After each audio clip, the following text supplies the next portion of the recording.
Assalamualaikum warahmatullahi wabarakatuh. Alhamdulillahirabbil alamin. Alhamdulillahi ala kulli hal. Wassalatu wassalamu ala sayyidina Muhammadin maula Bilal wa ala alihi wa sahbihi khairu sahbi wal al. Amma ba'du.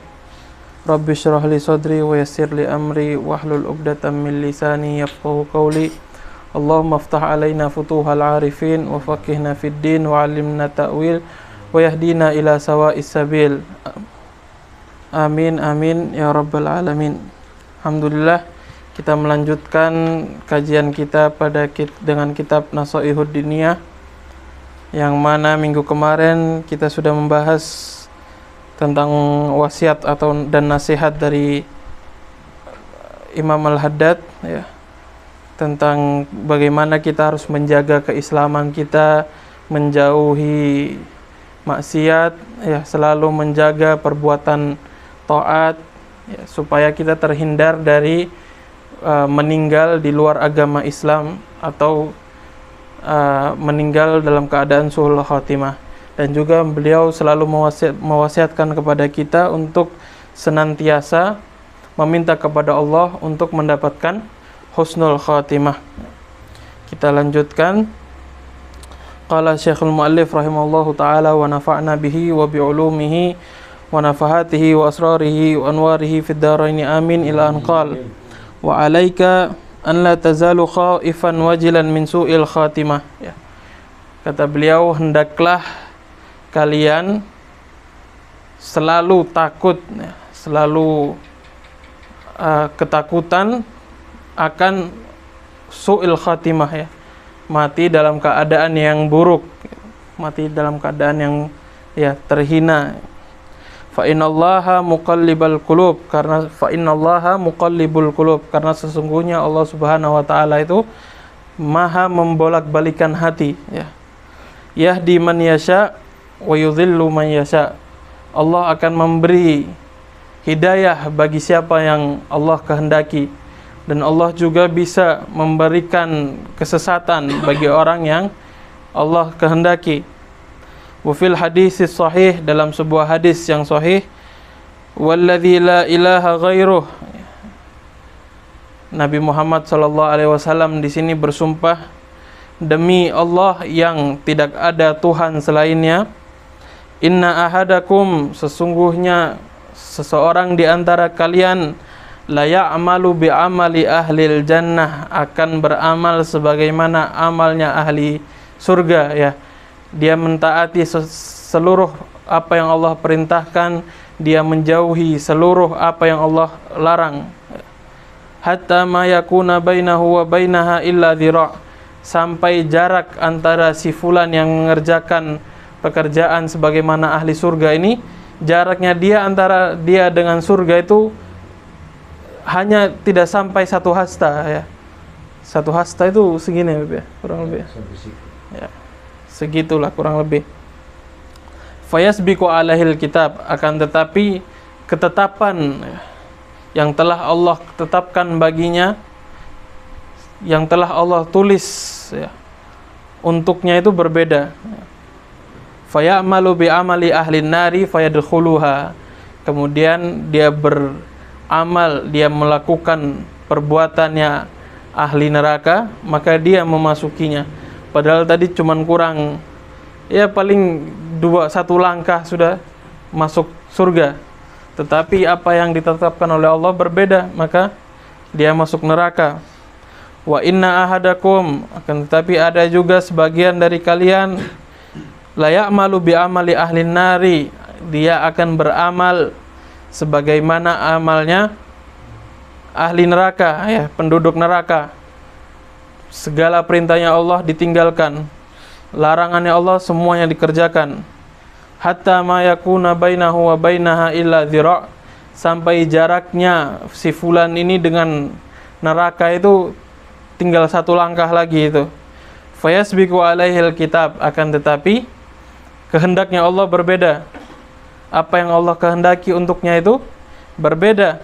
Fayamalu bi amali ahlil jannati fayadkhuluha, maka kemudian dia mengerjakan perbuatannya ahli surga atau penduduk surga, maka kemudian dia memasuki surga. Sebagaimana ada sebuah kisah yang masyhur, ya, mungkin sebagian atau kebanyakan dari kita sudah tahu kisah tentang seorang wali, ya. Kalau tidak salah namanya Barsiso. Ya, itu. Dia ini dijuluki Al-Abid, orang yang ahli ibadah pada masanya itu. Muridnya banyak, ya. Sampai ada yang bilang 70.000 muridnya itu. Punya karomah. Ada orang sakit didoakan langsung sembuh. Ada yang bilang bisa terbang, ya. Pokoknya punya karomah lah intinya, seorang wali. Kemudian setan ini tergoda, setan ini ingin menggoda dia. Bagaimana si Barsiso ini bisa terjerumus, ya, dalam godaannya. Dikasih godaan harta tidak mempan, kasih godaan kedudukan juga tidak mempan, ya. Pokoknya sudah coba macam-macam itu tidak mempan sama si Barsisa ini. Sampai suatu ketika dia mencoba, ada seorang anak raja, putri raja, ya, sakit. Ada yang bilang sakit gila, ya, sakit jiwa gitu. Maka setan ini datang ke si bapaknya si putri ini, si raja. Dibisikkan kepada si raja ini.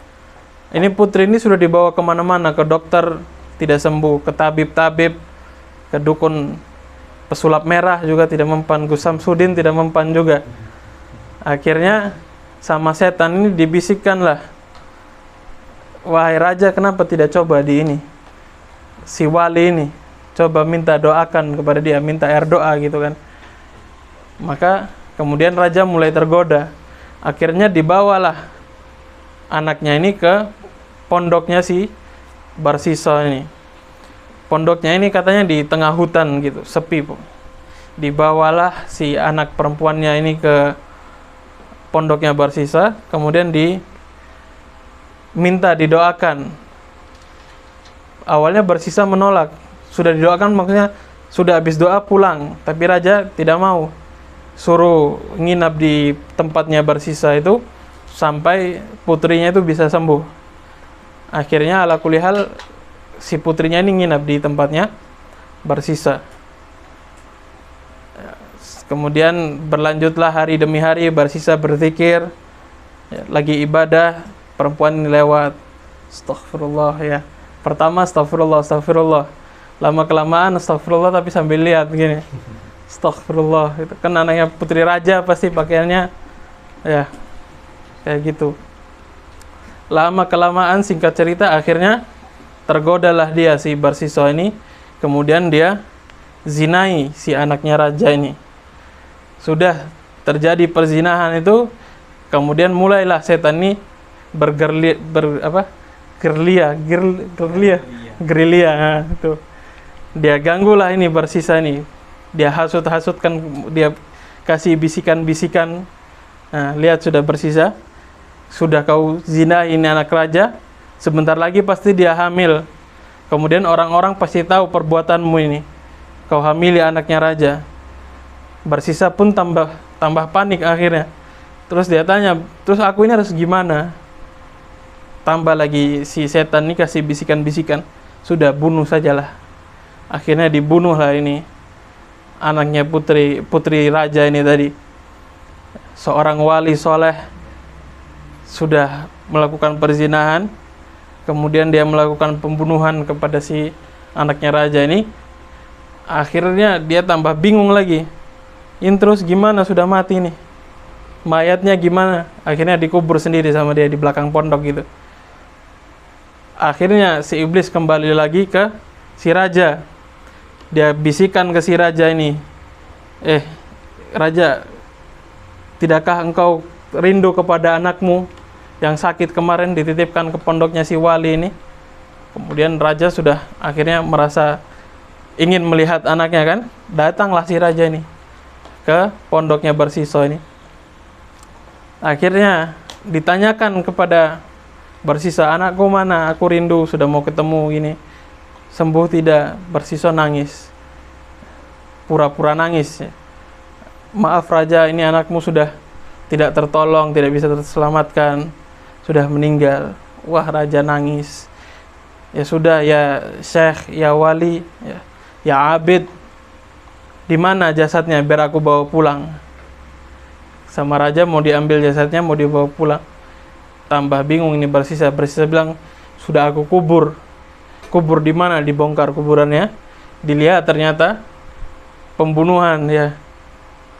Dibunuh sama Barsisa ini setelah dizinai tadi. Akhirnya dibawalah Barsisa ini, disiksa oleh raja, disalib, dibawa keliling kerajaannya, itu dihina oleh warganya.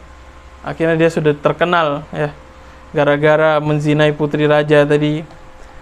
Kemudian di saat-saat akhir umurnya, sudah sekarat itu, datanglah si setan ini tadi, goda lagi kembali. Barsisa ini mau tidak aku tolong kamu? Ada yang bilang iblis datang, setan ini datang sambil bawa minuman, makanan gitu.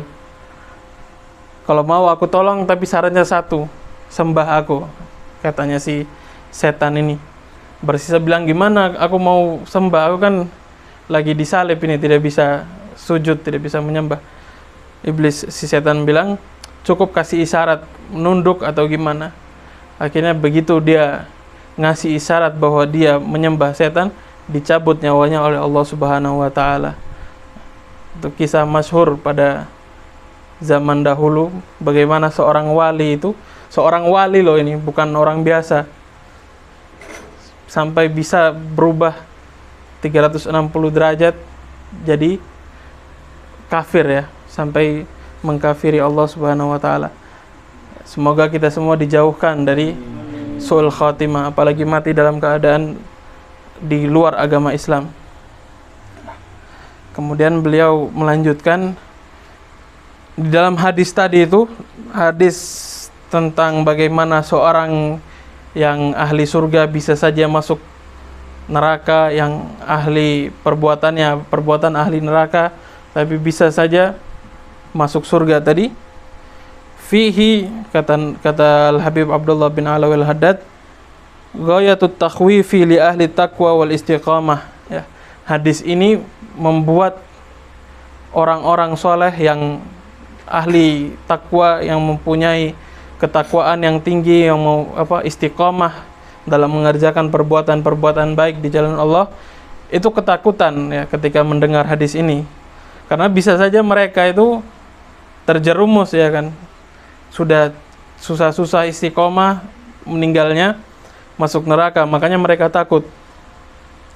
Tapi fadlan an ahli tafriti wa takhlid ya, bagi orang yang ahli maksiat, yang jago maksiat, sudah parah sekali maksiatnya itu, dia mendapatkan sebuah keutamaan ketika membaca hadis ini. Karena hadis ini memberi kabar gembira bahwasanya bisa saja orang yang ahli maksiat itu masih ada kesempatan, bahkan besar kesempatannya itu bisa masuk surga. Wa kana ba'du salafis salih yaqul, sebagian salaf soleh mereka itu berkata, wallahi ma amina ahadun ala dinihi an yuslaba illa suliba. Demi Allah, tidak ada seorang pun ya yang beriman dalam agamanya, ketika dia itu dicabut keimanannya itu, pasti dia akan tercabut keimanannya ya. Pasti tidak bisa namanya urusan hati itu yang menentukan Allah ya. Makhluk itu tidak bisa apa-apa, cuma bisa meminta ya. Makanya sehendaknya kita memperbanyak doa tadi yang seperti dibacakan Ustadz Iqbal tadi, ya muqallibal qulub tsabbit qulubana atau tsabbit qalbi ala dinik ya. Wahai Allah, zat yang maha membolak-balikan hati, tsabbit ya, tetapkan, kuatkan, mantapkan hati kami dalam agamamu. Kemudian waqad kana salafus salih rahmatullahi alaihim fi ghayatil khawfi min khatimati su'i ma'a salahi a'malihim wa qillati dhunubihim ya. Para salafun saleh, pendahulu kita yang soleh itu, mereka itu sangat ketakutan, takut akan ini tadi, mati dalam keadaan sul khatimah, padahal mereka sudah ma'a salahi a'malihim, dengan begitu bagusnya amal mereka, wa qillati dzunubihim, dan sedikitnya perbuatan dosa mereka ya. Sudah perbuatan baiknya banyak, dosanya sedikit. Itu mereka takut kalau sampai masuk matinya itu dalam keadaan su'ul khatimah. Hatta qala ba'duhum sampai sebagian dari para salafun salih itu berkata, "Lau urida alayyal mautu 'alal islami bibabil hijrah wasyahadatu bibabid dar, yakni syahada fi sabilillah, la akhtartul mauta 'alal islami 'ala babil hijrah ala syahadati 'ala babid dar. Li'anni la adri ma alladhi yu'ridu liqalbi fima bainal hijrah ila babid dar." Ya. Mereka berkata, kalau saja aku ini diberikan pilihan ya, disodorkan pilihan, mau mati di pintu kamar atau mau mati di pintu rumah atau mati di pintu kamar diberikan yakni mati dalam agama Islam, atau mati di depan pintu rumah tapi mati dalam keadaan syahid. Jadi mati syahid kalau di depan rumah mati syahid, kalau di depan kamar mati dalam keadaan Islam. Jadi lebih mulia kalau matinya ini di depan kamar, di depan rumah. Ya. Jadi maksudnya ini dari dalam kamar mau keluar, kalau di depan pintu rumah ini pintu kamar, matinya itu cuman mati dalam keadaan Islam. Kalau bisa dia jalan lagi sampai depan pintu rumah, matinya dalam keadaan syahid. Jadi lebih mulia. Ya. Itu katanya mereka bakal milih mati di depan pintu kamar, cukup pokoknya matinya itu dalam keadaan Islam, daripada mati depan rumah tapi mati depan rumah yang syahid tadi itu. Kenapa? Karena mereka takut perjalanan antara pintu kamar ke pintu rumah ini tadi bisa saja hatinya itu berubah ya. Di perjalanan antara dari pintu kamar ke pintu rumah ini bisa saja terjadi suatu perubahan di hatinya yang menyebabkan dia mati di luar atau mendapatkan su'ul khatimah ini tadi, mati dalam keadaan yang buruk. Li'anni la adri ma alladhi yu'ridu liqalbi fi ma bainal hijrah ila babidar ya. Karena aku tidak tahu hatiku ini bakal kena apa nanti antara perjalanan dari pintu kamar ke pintu rumah. Ya, jadi begitu takutnya mereka kepada su'ul khotimah ini tadi, mati dalam keadaan yang buruk. Padahal jaraknya kan cuman sedikit saja kan, pintu rumah ke pintu kamar ke pintu rumah ini cuman berapa meter saja. Tapi kalau mereka takut kenapa itu bisa su'ul khotimah, jadi mereka pilih yang penting mati dalam keadaan Islam. Padahal kalau mati syahid itu kan luar biasa sekali pahalanya. Wallahu a'lam bissawab ya. Dikit-dikit aja, semoga istiqomah yang penting. Semoga apa yang kita dapatkan pada malam hari ini diberikan manfaat, dijadikan manfaat oleh Allah Subhanahu wa taala. Allahumma aftah alaina futuhal arifin, Allahumma aftah alaina futuhal arifin, Allahumma aftah alaina futuhal arifin wa faqihna fid din wa alimna ta'wil wa yahdina ila sawa'is sabil. Allahumma ya muqallibal qulub tsabbit qulubana ala dinik. Allahumma ya muhawwilal ahwal hawwil ahwalana ila ahsanil ahal. Allahumma ya musarrifal qulub sarrif qulubana ala ta'atik. Rabbana taqabbal minna innaka antas samiul alim wa tub alaina innaka antat tawwabur rahim birahmatika ya arhamar rahimin. Sallallahu ala sayyidina Muhammadin wa ala alihi wasallam. Alhamdulillahirabbil alamin. Wallahu a'lam bissawab.